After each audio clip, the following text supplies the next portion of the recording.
Venemaa taaskord tule all, surma said 2 naisterahvast. Belgorodi operatiivstaap eirab ukrainlaste läbimurret Venemaa territooriumile. Venemaa on suurendanud territoriaalkaitserühmituste suurusi. Plahvatused Berdjanski sadamas. Kurski oblastis taaskord kasutati õhutõrjekomplekseid. Kuberner teatab, et droonid on allatulistatud, kuid mõned hooned said siiski kahjustada. Brjanski oblastis peale rünnakut läks põlema elumaja. Smolenski oblastis toonid ründasid kütuseladusid. Kalugas taaskord kukkus alla ning plahvatas tundmatu objekt. Kiievis toimusid võimsad plahvatused. Medvedev erioperatsioonist on saanud võitlus terroristidega. Kiievi režiim on herilaste pesa, mida tuleb hävitada. Hiina erisaadik teatas, et ta ei ole rääkinud okupeeritud Ukraina alade liitumisest Venemaaga.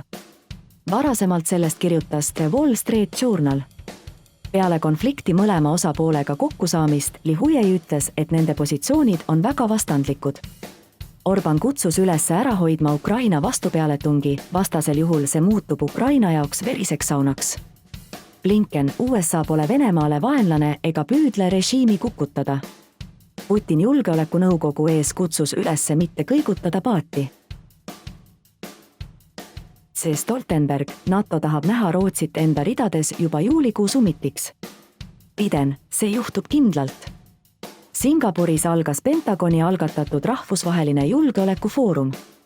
Kaptedoonis BRICS-i välisministeeriumite esindajad rõhutasid vajadusest rebalansseerida maailm arengumaade huvides.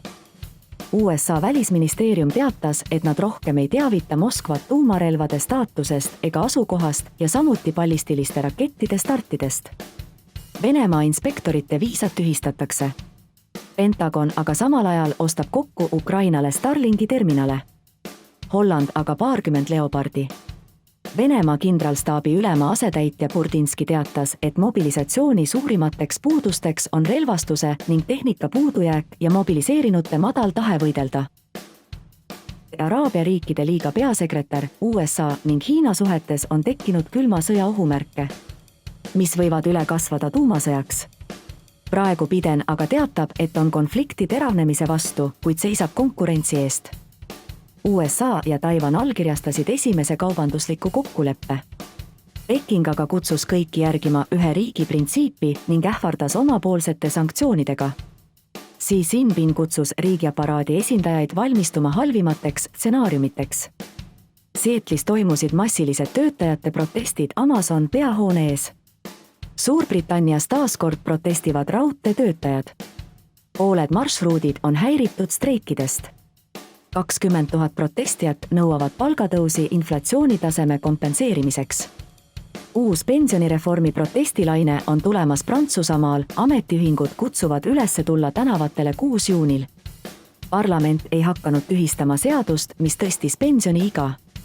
Rumeenias protestivate õpetajatega liituvad meedikud ning raudteetöötajad.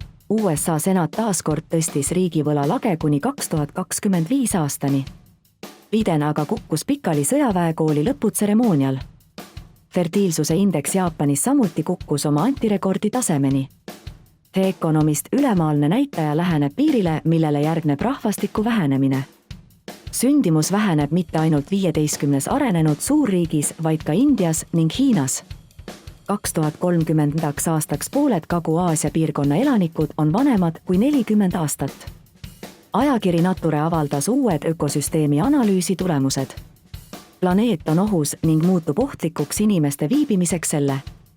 See Venemaa riigiduuma lubas töösuhete algatamist 14-aastastega ilma eeskostjate nõusolekuteta. Venemaa instituudid täheldavad aina rohkem Venemaa majanduse ümberpööramist Aasia suunas.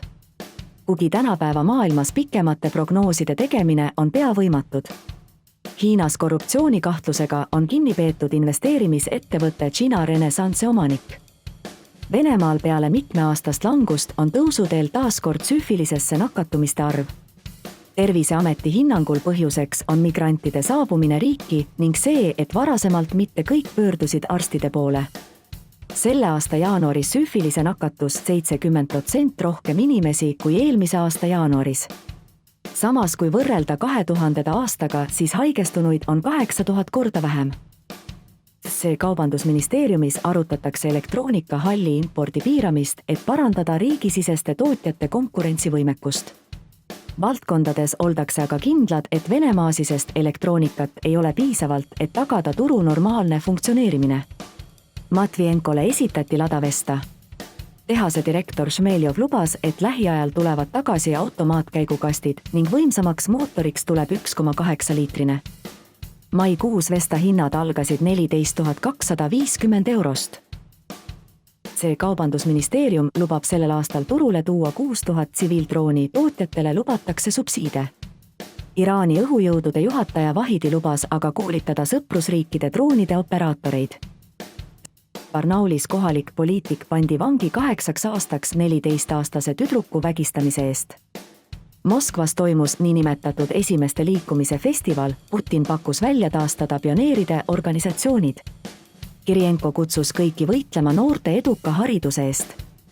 Jekaterinburgi linnavõim pakkus välja ümber nimetada Jeltsini nime kandev tänav Peeter I auks.